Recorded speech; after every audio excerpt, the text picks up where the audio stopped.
Direct home P S സിയുടെ പുതിയൊരു വീഡിയോയിലേക്ക് എല്ലാവർക്കും സ്വാഗതം. 10th പ്രിലിംസിൻ്റെ ഡേറ്റ് പി എസ് സി പ്രസിദ്ധീകരിച്ചിരിക്കുകയാണ്. ഈ അവസരത്തിൽ ഡയറക്റ്റ് ഹോം പി എസ് സിയുടെ ഭാഗത്തു നിന്നും നിങ്ങൾക്ക് സൗജന്യമായി ക്ലാസ്സുകൾ 10th പ്രിലിംസിന് ആവശ്യമായ എല്ലാ ക്ലാസ്സുകളും നിങ്ങൾക്ക് സൗജന്യമായി തരുന്നതായിരിക്കും. നമ്മുടെ ചാനൽ സ്റ്റാർട്ട് ചെയ്തിട്ട് അധികം നാളായിട്ടില്ല. ഒട്ടനവധി അധ്യാപകർ അവരുടേതായ സബ്ജക്റ്റുകൾ നിങ്ങൾക്ക് ഈ യൂട്യൂബ് ചാനലിലൂടെ നൽകുന്നതാണ്. നമുക്ക് ആദ്യമായി സിലബസ് വിശദമായിട്ടൊന്ന് നോക്കാം. ജനറൽ നോളജും കറണ്ട് അഫയേഴ്സും അതുപോലെ കേരള റിനൈസൻസും അടങ്ങിയിരിക്കുന്ന, അതുകൂടാതെ മറ്റൊരുപാട് ഇന്ത്യയുടെ ഭൂമിശാസ്ത്രം, മറ്റ് സവിശേഷതകൾ, ഇവയെല്ലാം കൂടെ ചേർത്ത് 60 മാർക്കിനാണ് മെയിനായിട്ട് ചോദിക്കുന്നത്. ഓക്കെ. കൂടാതെ മറ്റ് ഭാഗങ്ങൾ നമുക്ക് ഏതൊക്കെയാണെന്ന് നോക്കാം.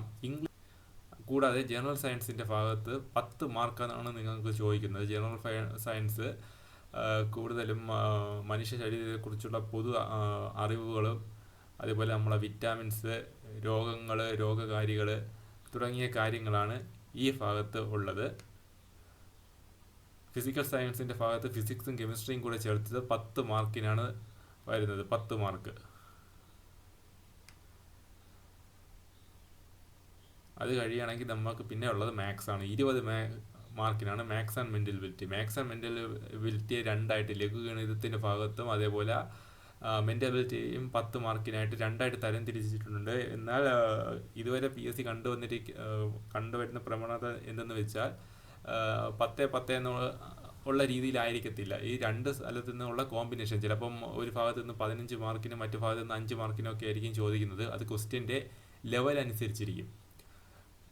കൂടാതെ ഈ പ്രിലിംസിന് സെക്രട്ടേറിയറ്റ് OA ഉണ്ട്, ഓഫീസ് അറ്റൻഡൻറ്റ്. അത് വളരെ ലെവൽ കൂടിയൊരു എക്സാം ആയതിനാൽ മിനിമം സ്റ്റാൻഡേർഡ് ക്വസ്റ്റ്യൻ പ്രിലിംസിന് പ്രതീക്ഷിച്ചാൽ മതി. പ്രിലിംസ് എന്ന് പറഞ്ഞുകൊണ്ട് അധികം ലൈറ്റായിട്ടുള്ള ഒരു എക്സാം നമ്മൾ പ്രതീക്ഷിക്കേണ്ട കാര്യമില്ല. വളരെ ടഫും ആയിരിക്കത്തില്ല, കാരണം പ്രിലിംസ് ആണല്ലോ, അതുകൊണ്ട് ടഫും നമുക്ക് പ്രതീക്ഷിക്കേണ്ട.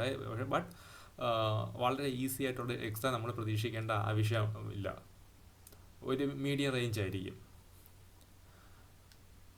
അപ്പോൾ ഇത് നമ്മൾ പഠിക്കാൻ നിൽക്കുകയാണെങ്കിൽ ഇപ്പോൾ ഈ നാച്ചുറൽ സയൻസിൻ്റെ ടോപ്പിക്ക് മാത്രം നമ്മൾ നോക്കിയാൽ പോലും കറക്റ്റ് ലെവലിൽ നമ്മൾ നോക്കി പോവുകയാണെങ്കിൽ നമുക്കത് 5-6 മാസം എടുക്കും കംപ്ലീറ്റ് ഫിനിഷ് ചെയ്യാൻ വേണ്ടി. അപ്പോൾ ഒരിക്കലും പ്രിലിംസിന് വേണ്ടി പ്രിപ്പയർ ചെയ്യുന്ന ഒരു ഉദ്യോഗാർത്ഥി അത്രയ്ക്ക് ഡെപ്തിൽ പഠിക്കേണ്ട ആവശ്യമില്ല. നമുക്ക് ഇവിടെ നിന്ന് സിമ്പിളായിട്ട് മാർക്ക് സ്കോർ ചെയ്യാൻ സാധിക്കും. ഉദാഹരണത്തിന് വിറ്റാമിൻസിൻ്റെ ടോപ്പിക്ക് തന്നെ എടുക്കാം. വിറ്റാമിൻസിൻ്റെ രോഗങ്ങളും മറ്റ് കാര്യങ്ങളും ഒരു 10th പ്രിലിംസ് ലെവൽ എന്ന് പറയുമ്പോൾ വളരെ സിമ്പിളായിട്ടായിരിക്കും ചോദിക്കുന്നത്. ഉദാഹരണത്തിന് വിറ്റാമിൻ A, അത്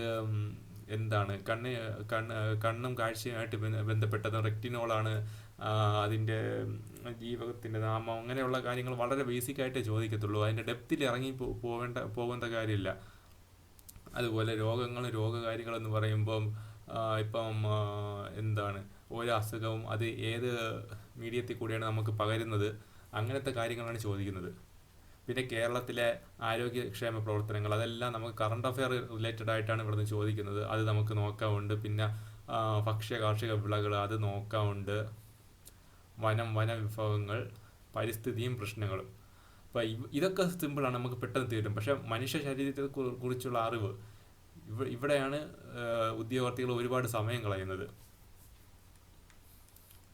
അപ്പോൾ ഇത് പഠിക്കാൻ നിൽക്കുകയാണെങ്കിൽ എത്രയാണ് നമുക്ക്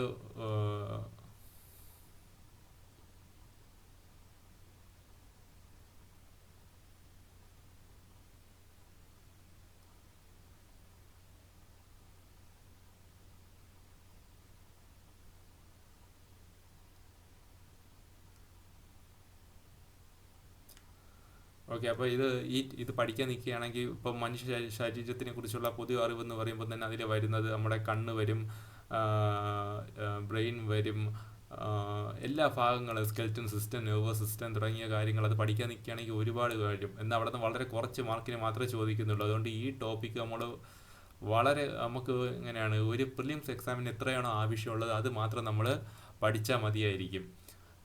ബാക്കിയുള്ള ടോപ്പിക്കുകൾ നമ്മൾ കൂടുതൽ ഫോക്കസ് ചെയ്യുക. എക്സാം ഓറിയൻറ്റഡ് മാത്രമായിട്ട് പഠിക്കാൻ നിൽക്കുകയാണെങ്കിൽ നമുക്ക് എളുപ്പം തന്നെ തീരുന്നതായിരിക്കും. നമുക്ക് മെയിൻ ടോപ്പിക്സിലായിട്ട് കിടക്കാം. മൊത്തം 60 മാർക്കിനാണ് ഫസ്റ്റ് GK പോർഷൻ എന്ന് ചോദിക്കുന്നത്. അതിൽ ആദ്യത്തെ 10 മാർക്ക് ശാസ്ത്ര സാങ്കേതിക മേഖല, അവിടെ ഇന്ത്യക്ക് കൈവരിച്ചിട്ടുള്ള നേട്ടങ്ങൾ, ആ ഒരു പോർഷനായിരിക്കും ചോദിക്കുന്നത്. പിന്നെ കല, സാംസ്കാരിക മേഖല, പിന്നെ രാഷ്ട്രീയം, സാമ്പത്തിക, സാഹിത്യ മേഖല, കായിക മേഖല. സ്പോർട്സിൽ സാധാരണ ഇപ്പം കണ്ടുവരുന്നതെന്ന് വെച്ചാൽ കറണ്ട് അഫെയർ മാത്രമായിരിക്കില്ല. ഇപ്പം 2014 അതേപോലെ ഇപ്പം ഇന്ത്യ 1993-94 കാല വേൾഡ് കപ്പ് ടൈം പീരീഡിലുണ്ടായിരുന്ന അപ്പോൾ ഉള്ള സ്കോറുകൾ, കാര്യങ്ങൾ അതൊക്കെ ചോദിക്കുന്നുണ്ട്. അത് നമ്മൾ നന്നായിട്ട് നോക്കേണ്ടിയിരിക്കും. പിന്നീട് എന്താണ് ഇതൊക്കെയാണ് 10 മാർക്കിന് ചോദിക്കുന്നത്. ആർട്ട്, ലിറ്ററേച്ചർ, സ്പോർട്സ് ഭാഗത്തു നിന്നും. പിന്നെ അതേപോലെ രാഷ്ട്രീയ, സാമ്പത്തിക, സാഹിത്യ മേഖല, ഇതെല്ലാം സ്പോർട്സ്, ആർട്സ് ആൻഡ് സ്പോർട്സ് മേഖലയാണ് ഈ ഒരു 10 മാർക്ക് വരുന്നത്. രണ്ടാമത്തെ നമ്മൾ എന്താണ് അത് കഴിഞ്ഞ് 10 മാർക്കിന് ചോദിക്കുന്നത് ഇന്ത്യയുടെ ഭൂമിശാസ്ത്ര പരമായ സവിശേഷത, അതായത് ജിയോഗ്രഫി റിലേറ്റഡ്. പിന്നെ അതിർത്തികളും അതിരുകളും, ഊർജ്ജ മേഖല എന്നൊക്കെ ക്വസ്റ്റ്യൻസ് ഒരുപാട് ചോദിക്കുന്നതാണ്. ഗതാഗത, വാർത്താ വിനിമയ മേഖല. ഇപ്പോൾ ഗതാഗതം എന്ന് പറയുമ്പോൾ ജലഗതാഗതമൊക്കെ ഉൾപ്പെടും. നമ്മളിപ്പോൾ സ്ഥിരമായിട്ട് കാണുന്നതാണ് NH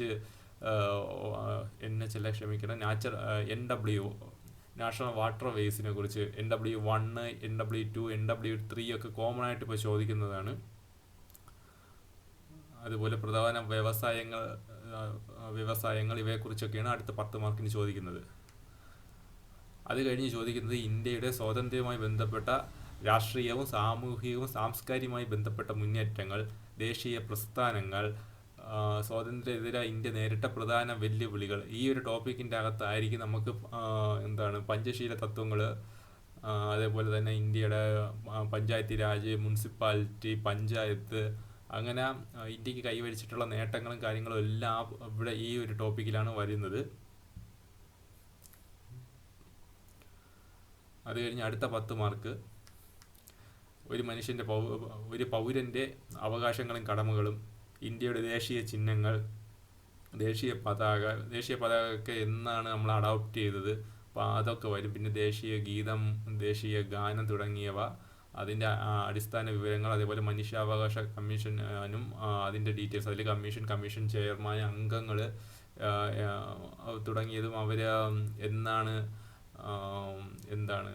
കെയിം ടു ഫോഴ്സ് എന്നാണ്, അങ്ങനെയുള്ള കാര്യങ്ങളൊക്കെ നമ്മൾ ഈ ഒരു മേഖലയിലാണ് നോക്കുന്നത്. തുടർന്ന് പിന്നെ നോക്കേണ്ടത് വിവരാവകാശ കമ്മീഷൻ, ഇതുപോലുള്ള മറ്റ് കമ്മീഷനുകളും കാര്യങ്ങളും നമ്മളിവിടെ ഈ ഒരു പോർഷനിൽ നോക്കണം. അത് കഴിഞ്ഞ് കേരളത്തിലോട്ട് വരുമ്പോൾ കേരളത്തിൻ്റെ അടിസ്ഥാന വിവരങ്ങൾ, നദികളും കായലുകളും, വിവിധ ജലവൈദ്യുത പദ്ധതികൾ, വന്യജീവിയും ദേശീയ ഉദ്യാനങ്ങൾ നോക്കണം. പിന്നെ മത്സ്യബന്ധനം, കായിക രംഗത്തെക്കുറിച്ചുള്ള അറിവ് നമുക്ക് വളരെ പ്രധാനമാണ്. കേരളത്തിൻ്റെ കായികവും ഇവിടെ നിന്നുള്ള സ്പോർട്സ്മാൻ, ഇപ്പോൾ നമുക്ക് ചോദിക്കുകയാണെങ്കിൽ നമ്മുടെ ഹോക്കിയും തുടങ്ങിയ കാര്യങ്ങളൊക്കെ നമുക്കിവിടെ വരുന്നതാണ്. അത് കഴിഞ്ഞ് ഇന്ത്യയുടെ ടോപ്പിക്കിൽ നമുക്ക് വരുന്നത് ഇന്ത്യയുടെ സ്വാതന്ത്ര്യ സമരവുമായി ബന്ധപ്പെട്ട് കേരളത്തിലുണ്ടായ മുന്നേറ്റം. ഇന്ത്യയുടെ ടോപ്പിക്കല്ല, ഇത് കേരളത്തിലുണ്ടായ മുന്നേറ്റങ്ങളും അതിന് പിന്നിൽ പ്രവർത്തിച്ചവരെയും കുറിച്ചാണ്.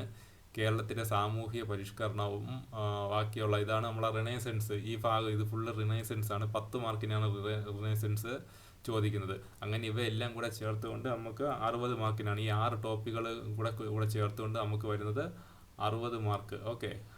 60 മാർക്കിനാണ് ഈ ഒരു GK പോർഷനിൽ നിന്ന് വരുന്നത്, 60 മാർക്ക്. അത് കഴിഞ്ഞ് മാത്സ് ആൻഡ് മെൻറ്റാലിറ്റി നമുക്ക് വരുന്നത് 20 മാർക്കിനാണ്. 20 മാർക്കിന് മാത്സ് ആൻഡ് മെൻറ്റാലിറ്റി. അത് കഴിഞ്ഞ് നമ്മുടെ കെമിസ്ട്രിയും ഫിസിക്സും കൂടെ ചേർത്ത് ഒരു 10 മാർക്ക്. അത് കഴിഞ്ഞ് 10 മാർക്കിന് നമ്മുടെ ഫിസിക്കൽ സയൻസ്, പരിസ്ഥിതി സംരക്ഷണം, അത് ബയോളജി, നമ്മളെ കാര്യങ്ങളെല്ലാം കൂടെ ചേർത്തിട്ട് 10 മാർക്കിന്. എങ്ങനെയാണ് 10 10 20 20 20 40 40 60 കൂടെ ചേർത്ത് ടോട്ടൽ 100 മാർക്കിനാണ് എക്സാം കണ്ടക്ട് ചെയ്യുന്നത്. ഇതിൽ നമ്മൾ തരക്കേടില്ലാത്തൊരു കുറഞ്ഞ മാർക്ക് വാങ്ങിക്കുകയാണെങ്കിൽ തീർച്ചയായും നമ്മൾ മെയിൻ ലിസ്റ്റ്, മെയിൻ ലിസ്റ്റിലെ മെയിൻ എക്സാം എഴുതാൻ വേണ്ടി നമുക്ക് യോഗ്യത നേടാൻ സാധിക്കുന്നതാണ്. 10th പ്രിലിംസിൽ ഒരുപാട് എക്സാംസ് ഉണ്ട്. മെയിനായിട്ട് നമുക്ക് നോക്കേണ്ടത് ഓഫീസ് അറ്റൻഡൻ്റ് ആണ്, സെക്രട്ടേറിയറ്റ് OA എന്ന് പറയും. ഇതാണ് മെയിനായിട്ടുള്ള പോസ്റ്റ്.